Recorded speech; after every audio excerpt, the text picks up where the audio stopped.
제가 여기 나가서 할게요. 예, 저는 오늘 의료법인의 유효사를 통해 올바른 관리 방안을 말씀드릴 국민건강보험공단 행정조사부장 정혜수입니다. 반갑습니다. 저는 제가 이제 의료법인 연합회 관계자분들을 모시고 강의를 하려고 예전에 제가 한번 강의를 한 적이 있나 하고 쭉 생각을 해봤어요. 그러니까 의료기관 관계자들을 대상으로 한 교육은 제가 몇 번 있었는데 보통 항공 후송, 그러니까 비행기에서의 환자 후송 교육을 한번 제가 했었고요. 그 다음 이제 전투기 조종사의 항공 생리 교육을 한 적이 있더라고요. 자, 이렇게 말씀하시면 제가 뭘 했을까 그동안 궁금하시잖아요. 그죠? 뭘 했을까요? 저는 공군 간호장교로 처음에 이제 업무를 시작했어요. 이제 간호사관학교 졸업해서 공군 간호장교로 또 근무를 하다가 그리고 전역을 하고 다시 건강보험공단에 와서 보험 업무를 하게 됐습니다. 이제 제가 생각을 해보니까 또 하나 생각한 게 제가 그러면 이때까지 강의했을 때는 어느 정도 인원으로 강의했을까 생각해보니 정말 이렇게 적은 숫자의 인원으로 강의를 해본 적이 없어요. 그래서 제가 사실 이 마이크가 제가 목소리가 굉장히 크거든요. 이 마이크가 사실은 필요가 없습니다. 제가 목소리가 굉장히 커요. 그래서 필요가 없어서 이 마이크를 지금 안 할까를 지금도 고민하고 있는데 마이크가 혹시 소리가 너무 많이 크게 울리시면 듣기에 조금 거북하시잖아요. 혹시 거북하시진 않으세요? 괜찮으세요? 네. 그러면 제가 마이크를 들고 목소리를 살짝 줄여서 제가 말씀을 드릴게요.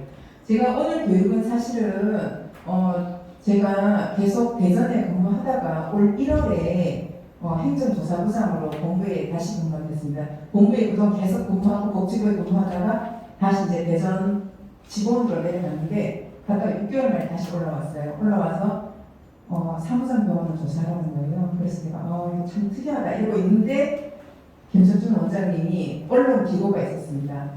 언론 기고가 법인형 사무장 병원에 대한 오해 때문에 본인들이 어려움이 있다. 그래서 충분히 그럴 수 있겠다는 생각을 했어요. 그래서 제가 김석준 원장님한테 전화를 드렸죠. 그래서 어떤 문제 때문에 어렵습니다. 그걸 말하니까 서로 간에 약간 오해가 있더라고요. 그래서 제가 그러면 우리가 교육의 자리를 마련해서 우리가 생각하는 거랑 법인연합회에서 생각하는 거랑 차이가 있을 수 있잖아요. 그 차이에 대해서 한번 논의를 해보고 우리는 이런 거를 이제 상담을 하는데 그 법인연합회에서는 그렇게 생각하실 수 있어요. 왜냐하면 내가 의사가 아니어서 그런가? 아니면 혹시나 누구나 다 사무장병원으로 보는 거 아닐까? 이렇게 오해를 하실 수 있거든요. 그래서 저희가 말하는 사무장병원이 뭔지에 대해서 설명을 해주려고 오늘 이 자리를 마련하게 되었습니다. 자, 그러면 제가 오늘 조금하게 이렇게 말씀드릴 텐데 혹시 하시다가 제가 또 너무 많은 분들이 계시니까 제가 긴장해서 실수할 수도 있거든요. 그렇지만 넓은 아량으로 이해해 주시라고 생각합니다. 자, 교육 시작하겠습니다. 제가 오늘 말씀드릴 거는 먼저 제가 소속되어 있는 국민건강보험공단 의료기관 지원실의 문제에 대해서 설명해드리고 그 다음에 우리가 말하는 불법대설기관이란 뭔가 그리고 그 사례에 대해서 설명하면서 이 사례를 바탕으로 해서 이 사례에 반대로 근무하시면 되는 거죠. 그죠? 불법이라고 나왔으니까 그렇게 제가 설명드리도록 하겠습니다. 먼저 의료기관 지원실입니다. 의료기관 지원실은 국민건강보험공단 안에 있고요. 국민건강보험공단은 너무나 잘 알고 계시기 때문에 일반적인 건 다 생략을 하고요. 잠깐 혹시 포인트도 되나요? 네. 어떻게 되나요? 포인트예요?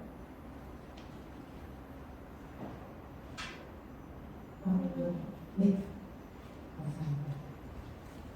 일반적인 건 다 아는데 저희가 보험사인 것은 다 알고 계실 거예요. 근데 건강보험과 노인장기요양보험 65세 이상의 어르신들에게 일상생활 지원하는 노인장기요양보험 양쪽의 보험 자원을 하고 있고요. 그리고 2011년부터 사회보험 4대 사회보험 통합 진술을 하고 있는 이런 업무입니다.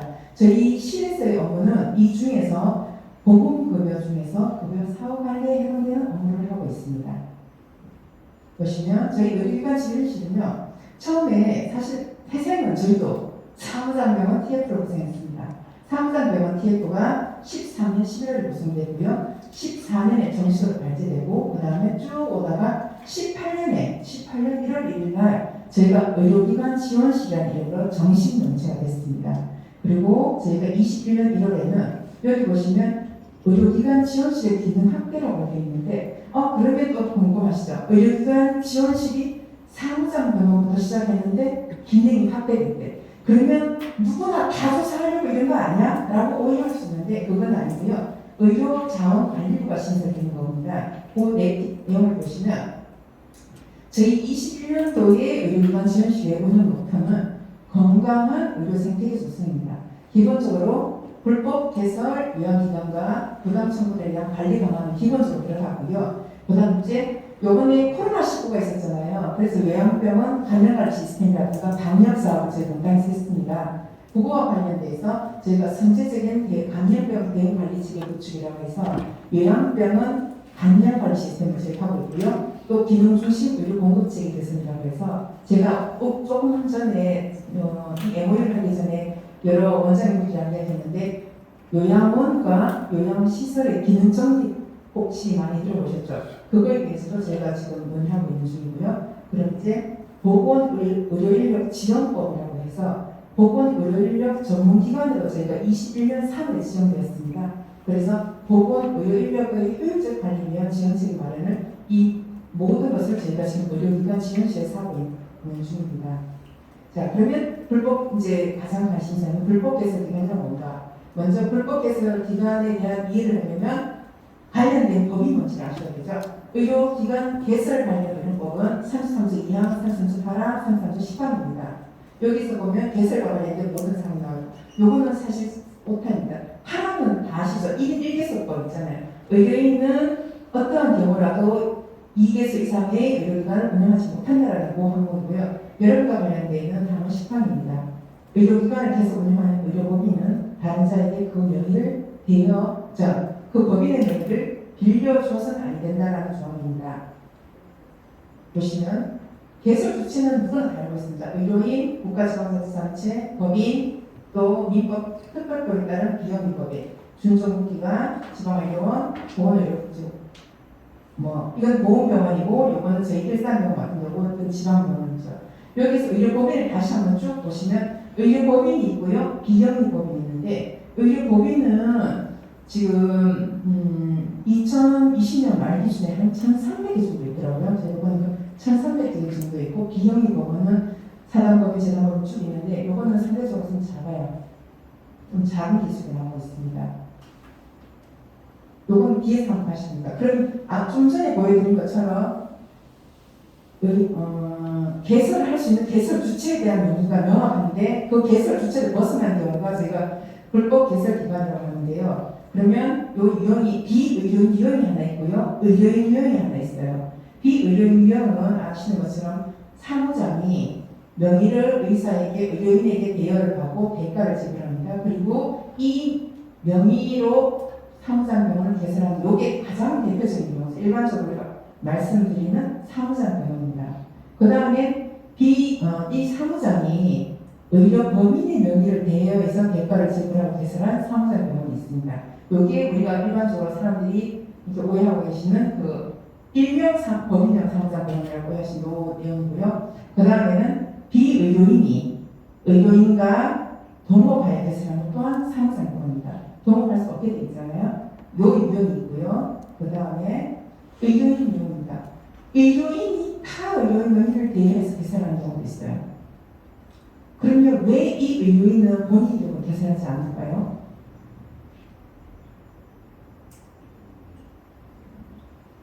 면허 취소라든지. 그렇죠. 면허 취소해 줄 수 있죠.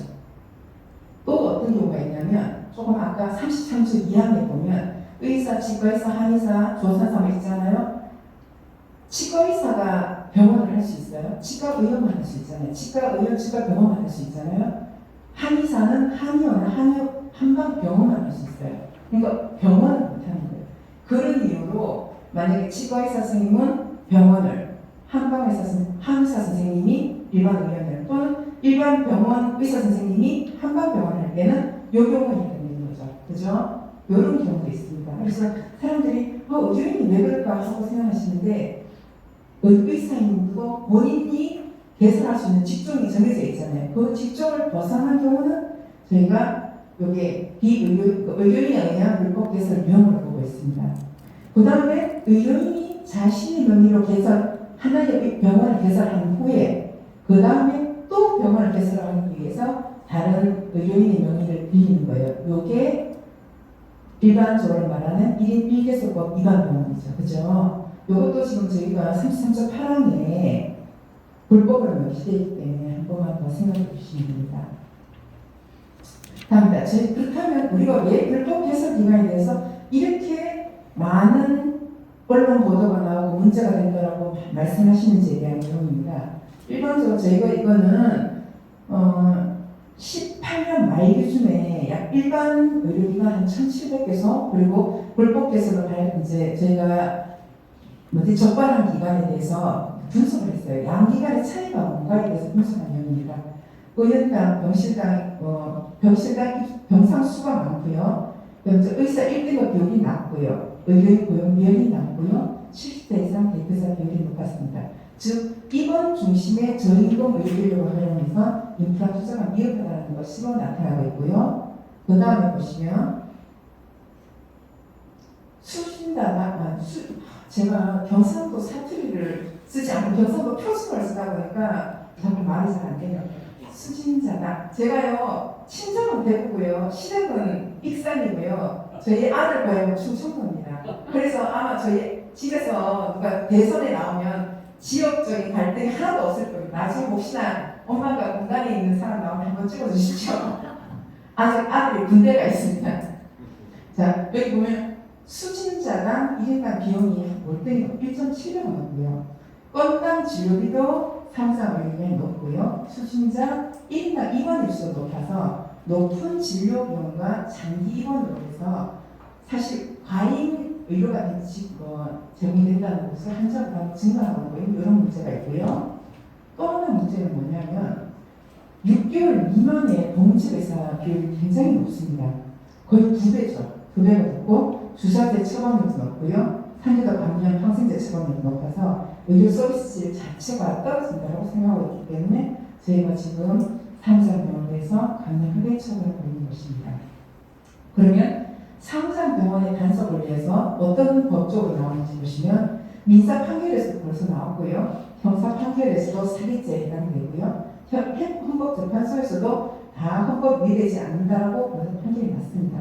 사기죄에 해당되고 300억 이상에서는 특허법에 해당되거든요. 그래서 이런 문제가 있다는 걸 아시고요. 보시면 이때까지 저희가 12월 말기쯤에 적발 현황입니다. 보시면 개인 의료기관이 가장 많죠. 아무래도 그죠? 개인 의료기관이 가장 많고 법인 중에서는 생률이 가장 높습니다. 그 다음 제 의료법인은 6.9%. 왜냐하면 사실 왜 6.9%도 저희가 높다고 생각하냐면 법인은 없겠지라고 생각해서 조사를 시작했는데 있어서 아까 사무관님이 그렇게 말씀하셨어요. 그러니까 우리는 정말 순수하다, 클리어할 거라고 생각했는데 그나마 있어서 저희가 있잖아요. 개인은 높을 거라고 생각했어요. 누구나. 그렇지만 법인은 없을 거라고 생각했는데 6.9%가 있어서 저희는 사실 당황했던 부분이 있습니다. 적발기관 중 종배를 보면 가장 높은 건 역시 의원입니다. 의원이 가장 높고요. 그 다음에 요양병원, 또 요양의원에 해당되는 한방 쪽에서는 한의원이 있으시죠? 한의원 이렇게 높고 이런 식으로 나와 있어요. 생각보다 약국이 조금 더 있습니다. 비율을. 그래서 저희가 사무장병원 팀은 지금 의료기관 팀이 별도로 있고요. 약국팀이 별도로 운영되고 있는 이런 시스템입니다. 자, 그렇다면 의료법인 절차입니다. 어떻게 우리가 의료법인을 볼 때, 사무장병을 볼 때 총 3가지를 봅니다. 개설, 운영, 수입, 이소 이 3가지를 보는데요. 그렇다면 얘들이 개설 절차는 기본적으로 다 알고 계실 거예요. 법인을 먼저 설립하고 이 법인에 따라서 의료기관을 개설하게 되어 있습니다. 그죠? 그러면 법인 설립할 때는 이런 의료법인은 아시는 것처럼 지역 자원, 현황 등을 고려해서 정책적으로 판단하고요. 가장 중요한 게 충분한 능력과 재정적 기초가 확립되어 있는지 재정적인 안정성이 있는지를 먼저 확인합니다. 이런 서류를 가지고 확인을 하고요. 그러니까 여기 설립 허가가 나면 이를 기반으로 해서 저희가 의료기관 개설신고서 허가신고서를 검토하게 되어 있습니다. 보시면 그 다음에 거기 보는 것은 운영은 어떻게 하실 것인가, 그리고 수익 변경은 어떻게 처리해야 되는가. 사실은 운영하고 수익 변경은 결국은 정관하고 관련되어 있는 거죠. 그죠? 관련된 정관 내용 변경했을 때는 정관 변경 신청서 이유하고 개정한 관련 이사회 회의록이 있어야 됩니다. 정관이 변경될 때 당연히 이사회 회의록이 있어야 되고요. 변동된 사업계획서, 수지 예산서 있어야 되고요. 기본재산 변경 때도 똑같이 이유서 이사회 회의로 감소될 재산을 보충한 거. 왜냐하면 재정적인 안정성이 있어야 되기 때문에 재산이 감소했을 때는 이 보충 방법과 재산 대비표가 있어야 됩니다. 다만 재산이 증가했어요. 증가할 때는 뭐 증가한 재산에 대한 취득 사유서라든가 취득 재산의 종류, 수량, 금액 등이 있어야 되고요. 임원 선임도 가장 중요한데요. 임원 선임이 의결된 이사회의 효력이 있어야 되고, 그리고 이력서, 취임승낙서 등이 포함되어 있어야 됩니다. 이런 걸 저희가 보게 됩니다.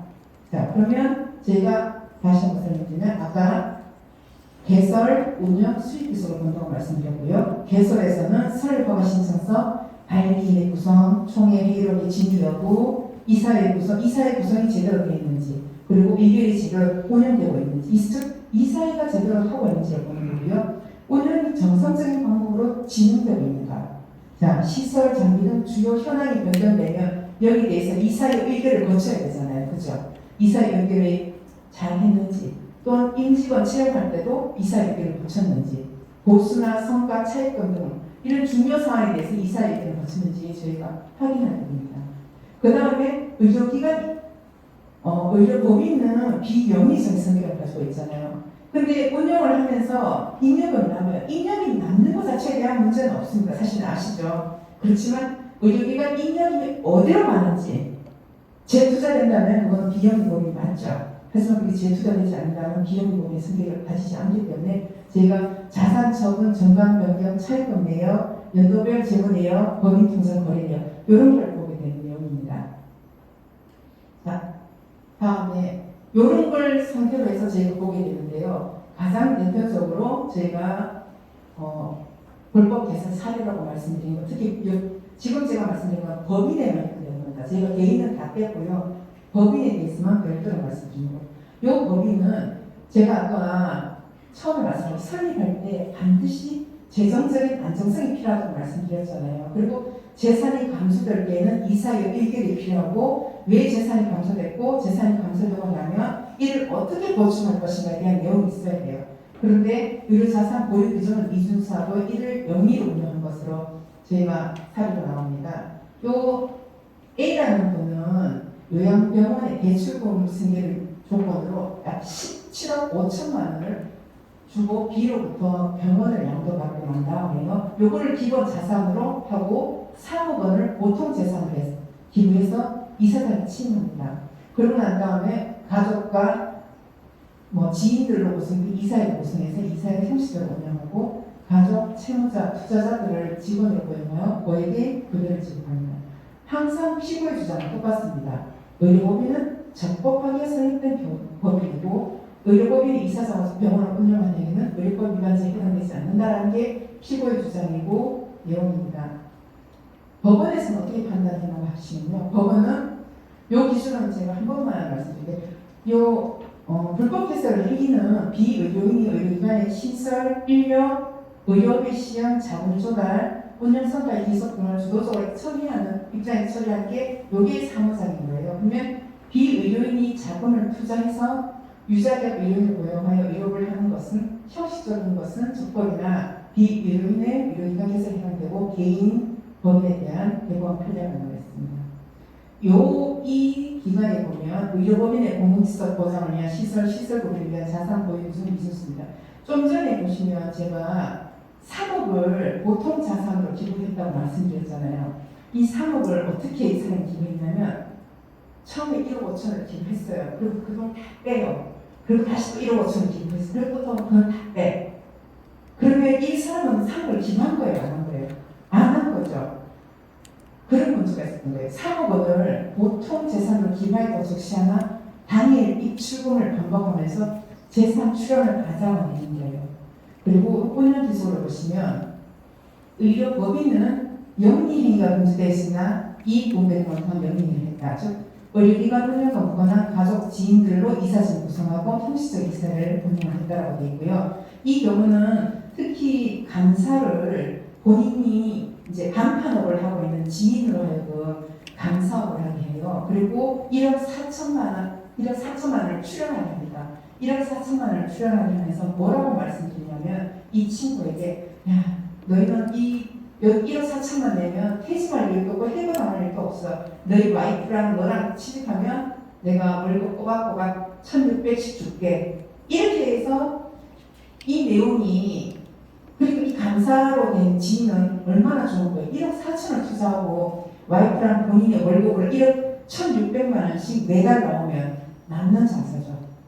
그런 내용으로 해서 저희가 이사를 해도 그게 이사가 되겠어요? 간판업을 하시는 분이 감사의 내용을 알겠어요? 그러니까 감사 보고서는 너무 천편일률적인 거예요. 아무 문제 없음. 이런 식의 내용이 있었고요. 그리고 이분뿐만 아니라 채무자나 그 가족을 직원으로 등재해서 고액의 급여를 지급함에 있어도 이사의 의결을 거치지 않았고요. 아까 감사 지인을 감사로 취임하면서도 이사의 의결을 거치지 않았습니다. 그리고 직원을 고액으로 등재하거나 가족들을 직원으로 등재 정상적인 근무 없이 고액의 보수를 지은 즉 이 직원은 6년 동안 A라는 직원을 본 사람이 없어요. 그렇다면 그 유령이잖아요. 사람이 아니잖아요. 근데 유령이가 제가 임금을 줄 수는 없잖아요. 그럼에도 불구하고 임금은 지급됐다는 거예요. 즉 이걸 어떻게 보냐면 병원 운영으로 발생한 잉여금으로 채무와 투자자금을 변제 배수하여 운영성과를 취득했다라고 법원은 판단한 겁니다. 이래서 이 기관은 일반적이진 않죠. 일반 저희가 아무래도 제가 김철중 원장님인데 의료법인 중에서도 되게 다양한데 이런 법인도 있다고 했을 때 통상적으로 사고를 넣었다 빼다 넣었다 빼다 이러지는 않잖아요. 일반적인 기준에서는. 그래서 이런 기준이 있다라는 말씀드리고 있고요. 그 다음은 제가 어떤 게 있냐면요. 채무 대신 의료기관 인수 법인 설립 명의 운영입니다. A라는 사람은 사실은 이분은 요양원을 운영하고 계셨어요. 근데 이제 요양원을 운영하다가 요양원이 잘 돼서 조금 요양원을 확장하려고 하다 보니까 또 빚을 많이 진 거예요. 그러다가 이 친구인 채무자 B씨에게 동갑하라는데 채무자 B씨의 채무가 원활하지 않자 채무 변제 소송을 진행하려고 하다가 이 B씨의 한 변호사가 B씨가 실제 운영 중인 땡땡 요양병원이 있다. 이 요양병원을 인수하면 된다라고 말씀드리고 이분이 의료인이 아닌 관계로 의료법인 설립 컨설팅을 B에게 맡깁니다. 그리고 A는 B가 소유 중인 요양병원을 매수하고 사채 등을 통해서 약 35억 원의 기금을 이 땡땡 매니지먼트에 기본 자산으로 기부하고 발기인의 명의를 호의를 작성해서 회의록 정관등을 작성하고 의료법인 개선 허가를 받습니다. 그리고 난 다음에 A 채권자 지인들을 직원, 검사 등으로 등재해서 급여 명목으로 160원 회에 걸쳐서 6억 4천만 원의 임금을 지급하게 됩니다. 피고인의 주장은 늘 똑같습니다. 의료법인은 적법하게 설립된 의료법인이고 의료법인이 이사장으로서 병원을 운영하는 행위는 의료법에 위반되지 않는다. 이 내용은 이 기준은 똑같은데 어떻게 보냐면 수억 원의 이 사람이 A라는 분이 기존에 수억 원의 채무가 있었어요. 수억 원의 채무를 가진 개인이 아무런 영리 목적 없이 수십억 원에 35억 원을 법인에 기부하고 법인 설립 시 부채 비율을 낮추기 위해서 지인에게 개인적으로 자금을 대여하는 것은 경험칙에 반한다. 즉 영리 목적이 없었다라고 볼 수 없다라고 규정한 거고요. 법인 운영과 관련돼서는 의료법인 운영에 그러니까 이 법인의 자금이 필요할 때는 법인 명의의 이사를 통해서 법인 명의로 대출을 받아야 되잖아요. 그런데 그렇게 하지 않냐고 개인 채무를 통해서 가수금 명목으로 해결합니다. 또한 기관 운영과 무관한 가족이나 채무자 등을 이사회로 구성해서 형식적인 이사회를 운영하고요. 가족과 채무자 직원, 유령 직원들을 똑같이 어디나 다 유령이 있더라고요. 유령 직원들에 대해서 월급을 본인이 결정하고 고액의 급여를 지급합니다. 이 과정에서 한 번도 이사회가 정상적으로 열린 적은 없었습니다. 수익은 어떻게 흘러갔냐면요. 이 의료재단을 만들 당시 이사진들과 동업계약서를 작성해요. 지분에 따라서 제출하는 자본에 따라서 10%, 20%, 30% 이런 식으로 지분 계약서를 작성하고 병원 운영에 따른 이익금을 분배하게 하고 공증을 받아놨습니다. 자, 의료법인은 그러면 비영리 법인의 성격을 가지고 있기 때문에 이렇게 이익금을 분배할 수는 없는 구조잖아요. 그래서 설립 당시 임원진이 이 동업계약서를 작성한 이걸 근거로 해서 병원에 이권을 요구합니다. 또 채무자를 직원으로 등재해서 고액의 급여를 지급하고 이 채무자는 뭐냐면 A라는 채무자가 있는데 7천만 원을 빌렸어요. 7천만 원을 빌린 이 사람을 직원으로 등재해서 7천만 원의 채무 변제가 완료되면 회사 처리하는 거예요. 이런 식으로 채무를 변제하고 있었고요. 과속 직원이나 유령 직원을 6년간 등재해서 급여 명목으로 고액을 지급하고 있습니다. 이런 내용으로 인해서 결국은 이 법원에서는 비의료인이 법인을 설립하는 것은 됐고 요양병원의 운영을 위해 채무 원리금과 자본을 투자했고 요양병원 운영을 발생한 인력으로 채무와 자본을 변제해서하여 운영 성과를 취득했다고 봐서 이 병원을 상장으로 규제해서 징역 3년을 내린 판례입니다. 마지막으로 하나는 어떤 거냐면요. 의료법인을 설립 운영할 수는 있어요. 꼭 의료인만 의료법인을 설립하게 되어 있는 규정은 없습니다. 근데 이 경우는 어떤 경우냐면 의료법인의 설립 운영을 반복적으로 해서 제3자에게 매각해서 이익을 창출하는 거예요. 이분은 원래 상장병원으로 운영을 해서 법원에서 환수 결정이 나서 운영하다가 그러면 자기가 의료법인을 설립하면 되겠다고 해서 의료법인을 설립해서 팔고 또 의료법인을 설립해서 팔고 이걸 반복하신 경우예요. 그래서 죄송합니다. 요거는 조금 다르게 하다가 또 뭐가 중간에 들어가 있냐면요. 나머지는 다 똑같은데요. A가 이제 자본금 15만 원과 B의 자본 11억을 기본 자산으로 추진해서 땡땡을 재단을 설립해서 운영하다가 B의 원금에 대한 압박이 있자 다시 B에게 법인의 운영권을 넘기고 다시 3년 후에 다시 재계약하고 또 다시 재인수한 다음에 6개월 있다가 C와 D 부부에게 약 50억 원의 이 의료 법인을 매각합니다. 근데 이 매각하는 과정에서 E라는 사람이 나왔는데 E라는 사람은 요 A와 D는 의사입니다. D의 지시로 땡땡 병원에 거의 입원 환자를 모집합니다. 투석 환자에 대해서 고의로 입원했다라고 하고 입원 금액에 대해서 저희 통지 청구하고 대신에 입원 환자에게도 일정 부분의 금액을 주는 겁니다. 그러니까 환자 위인할 승인이가 되는 거죠. 그래서 입원의 대가로 현금을 지급하는 방법으로 병원 입원을 위인한 이분은 두 가지예요. 사실은 상호작용하고 환자 위임할 선이 두 가지가 들어가 있는 그런 문제입니다. 또한 D는 사실상 의사입니다. 의사인데 이 사람이 주장하는 건 C와 D의 부부의 경우 명목상 이사장은 C이나 실질적인 운영은 의사 자격이 있는 D가 운영했으므로 비의료인의 의료기관 개설행위가 아니다라고 피고는 주장합니다.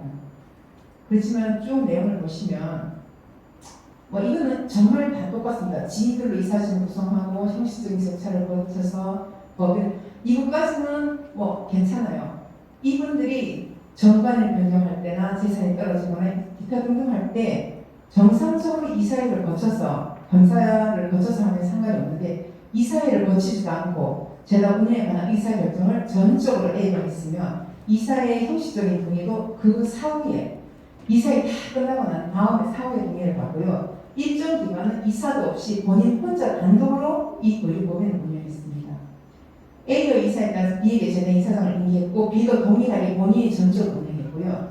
C와 D는 부부 사이로 A를 50억 원에 운영했는데 D가 이 법인을 본인 이름으로 못한 이유는 당시 D는 다른 지역의 의료기관의 개설 중이었기 때문에 1인 1개서법 위반으로 운영을 못했던 겁니다. 이런 상황은 일반적인 내용입니다. 그러니까 전반적으로 D는 다른 기관의 의료기관을 운영 중으로 배우자 C로 하여금 형식적으로 이사장을 선임하게 하고 이 사업에 대한 사업 결산 예산 등의 주요 보고는 결국은 D에게 보고하는 내용입니다. D는 법인의 병원 원무부장을 지낸 E를 아까 말한 병원 원무과에 공부하면서 사업 결산서 예산안 중요 사항에 대해 보고하고 하고 매주 2일 정도 방문해서 병원을 관리합니다. 그리고 수익은 어떻게 구속되냐 보면 법인 카드를 사적으로 C가 주로 사용했고 대출금 또한 사적으로 땡땡은행에서 저축은행에서 제가 지금 금액은 정확히 모르겠는데 얼마를 대출하고 나는데 이 대출금은 D의 개인 계좌로 송금을 받고요. 원금이나 이자 상환은 땡땡병원 계좌에서 출금한 법인 계좌에서 출금할 수 있도록 이렇게 처리할 겁니다.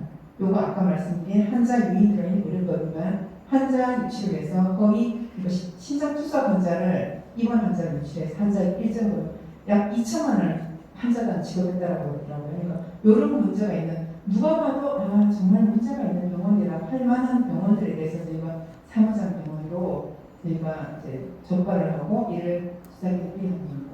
저희가 가장 많이 나오는 게 그러면 법인의 형량은 대체 기준이 뭔가 이게 나오잖아요. 법인의 형량 대법원 판례에서는 사실의 행위를 기준으로 해서 회사와 배우자 사이의 재산과 업무의 구분이 재산과 업무가 구분이 어려울 정도로 혼용돼 있고 의사결정 아까 조금 아까 말씀드렸죠. 의사결정 절차를 준수했는지 그리고 자본의 부실 정도 아까 의료법인은 충실한 자본이 굉장히 중요하다고 했잖아요. 자본의 부실 정도 영업법령 등이 개인에 지나지 않는지 여부를 확인하고요. 또 회사의 배우자가 회사를 자기 마음대로 할 수 있는 지배적 위치에 있고 그 지배적 위치 중에서 법인 제도를 남용합니다. 아까 말씀드린 대로 이사직 임의로 채용하고 월급을 본인이 측정해서 1억을 측정한다든지 이렇게 통상적인 그 임금 범위를 벗어나는 경우, 과도한 경우 이런 경우를 본인이 근데 통상적인 벗어나는데도 이게 만약에 진짜 이사에서 정식으로 개선된 게 아니기 때문에 문제가 되는 거거든요. 이런 경우를 저희가 법인의 형해라고 말하면 그 끝에는 뭐라고 되어 있냐면 법인적인 형해의 정도 등 재관상을 종합적으로 고려해서 개별적으로 판단해야 되는데요. 왜냐하면 똑같은 경우는 발생할 수가 없어요. 누구나 다 눈, 코, 입 다 있지만 그게 다 다르잖아요. 조금씩. 그래서 그 법인 형해의 정도 등은 재관상을 다 해서 저희가 조사를 하고 또 수사기관에 수사기를 하고 접근을 하고 있는 그런 상황입니다. 조금 아까 말씀드렸던 것처럼 제가 이걸 하면서 가장 중요한 건 정식 절차를 거쳤느냐 그리고 재정적인 안정성을 확보하고 있느냐 그런 것들이 가장 중요하더라고요. 그러니까 정식으로 이사의 의견을 거쳤으면 문제가 없어요. 정식 이사의 의견을 거치지 않고 본인이 지배적 구조에서 자지우지한다는 건 그건 사실은 법인이라고 볼 수 없는 거잖아요. 요즘에 대통령님도 혼자 자기가 다 마음대로 못해요. 대통령님조차도 사실은 다 국민들의 의견을 묻고 장관의 의견을 묻고 업무를 추진하잖아요. 그런 것처럼 이게 본인이 지배적 구조에서 모든 걸 좌지우지했을 때 그거는 법인이 아니고 개인 회사라고 보기 때문에 저희가 이런 거에 대해서 제가 조사를 하고 이걸 문제하려고 있는 것입니다. 제가 오늘 말씀드린 이런 내용을 가지고 의료법인연합회에서 혹시나 오해하지 않으셨으면 하는 마음에서 저희가 의료법인연합회 회원님들을 대상으로 하는 거는 모든 법인연합회를 저희가 상상을 거는 건 아니고요. 정말 부실하고 누가 봐도 정말 자본금의 문제가 아니라 본인이 돈을 그러니까 사실 병원 업무하고요. 병원도 거의 80%를 국가에서 건강보험 재정으로 나오고 있고 장기요양보험도 똑같습니다. 80%를 국가에서 재정으로 나오고 있습니다. 이거는 약간 공적인 성격을 가지고 있기 때문에 회계투명성 가장 중요한 내용이거든요. 그래서 저희가 그런 내용을 가지고 저희가 업무를 추진하고 있고 정말 저희가 A라는 법이 마음에 안 들어. 그래서 저희가 조사를 하거나 이러지는 않습니다. 저희가 분석을 할 때는 보통 저희가 행정조사를 할 때는요. 신고건이 들어오거나 아니면 전체 분석을 통해서 상위 몇 프로 그러니까 예를 들면 가장 일례로 아까 공직의사 6개월 공직의사 말이잖아요. 6개월 공직의사 비율이 너무 많아. 그 기간이 전체 전국 의료기관 중에 상위 1% 안에다가 그러면 그 기간은 저희도 의심스럽잖아요. 그래서 한 번 더 분석해보고 나가는 이런 경우지 무턱대고 나가거나 이런 건 아니거든요. 그래서 혹시나 주변에서는 우리를 나쁜 눈으로 따뜻한 눈으로 보지 않는 거 아닌가 이렇게 생각하시는데 그건 아니고요. 저희는 가능하면 사실은 공단은 병원, 의료기관들하고 같이 가야 돼요. 저희는 보험자지만 여러분은 공급자로서 국민의 건강에 큰 힘이 되고 있는 거거든요. 그래서 저희가 함께 한 발짝 뛰고자 지금 오늘 교육을 준비했고요. 아직 제가 조금 서툴 수도 있고 부족할 수도 있습니다. 하지만 제가 아까 명함을 주신 몇 분들이 있는데 그 명함으로 궁금하시거나 문제점 있으신 경우는 편안하게 전화 주시면 제가 언제든지 물론 24시간 열려있는 건 아닙니다. 제가 잠이 많아서 저녁 8시 후에는 웬만하면 모른 전화 받지 않습니다. 왜냐하면 제가 장기요양 기간을 이렇게 해서 설명을 드리니까 정말 밤 10시, 새벽 1시 전화 오시는 분이 있더라고요. 그러시는 건 서로만 이해가 아니시죠? 그래서 저녁 8시까지는 제가 전화를 받을 수 있으니 전화 주시면 제가 최선을 다해서 답변 드리도록 하겠습니다. 자, 오늘 여기까지 마치겠습니다. 감사합니다.